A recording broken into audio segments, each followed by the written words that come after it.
কথা আছে, সংকটের কথা আছে। অমিতাভ দা সেদিন বলছিল যে তিনটি চিহ্ন দিয়ে উত্তরবঙ্গের কবিকে বোঝা যায়, তার বাংলার স্মৃতির ভুবন, তার কলকাতা স্বপ্নের ভুবন, আর তার যেখানে সে বাস করে সেই ভুবন, ভূগোল চেতনা।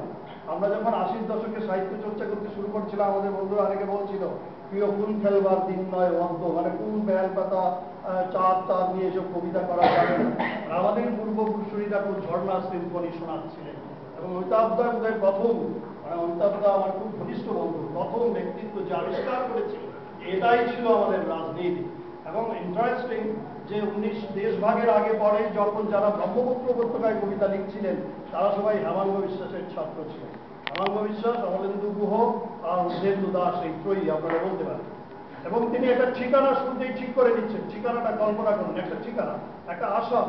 এই আসামটাই ঠিকানা, আজকের আসামটাই ঠিকানা নয়, ভবিষ্যতের আসাম, স্বপ্নের আসাম, মা। আর এই মা কিন্তু তার আর কোনো বিশেষ কবিতাতে নেই।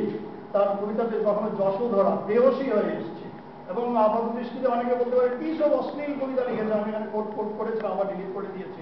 অশ্লীল কবিতা লিখেছে একদম শ্রীলঙ্কাতে যেভাবে লেখে, এবং সেখানেও মনে হচ্ছে এ তো দেশ, দেশ আমাকে ভাঙছো, আমাকে গড়ছো, এরকম বক্তব্য।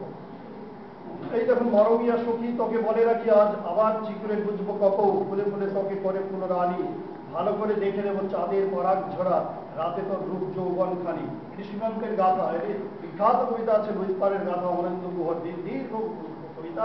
এটির শেষে তিনি বলেছেন সাত ভাই চম্পার কারণ বোন, আর এটি বলছেন মরমিয়া সখী।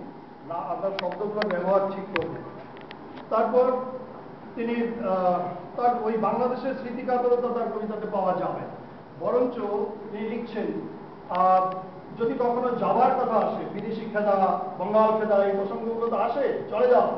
বলছেন তো মানে ওই হাঁসেরা যেরকম একটা ঋতুর জন্য চলে যায় পরবাসে, আমি আবার ফিরে আসবো, দেখুন জীবন সব ছেড়ে চলে যাব যেমন হাঁসেরা যায় কয়েকটি ঋতুর ব্যবধানে, আবার আসবো ফিরে যেমন হাঁসেরা ফেরে সোনাই ধলেশ্বরী, আম জাম হিজলের দেশে, ওইখানে হাঁকালুকি চাতলার শুভ মাঠ। বারবার ফিরে আসবো ওইসব নদী মাছ, জীবনানন্দের প্রিয় ফুল ফল তরুলতা, পরিচিত পাখিদের ভিড়ে।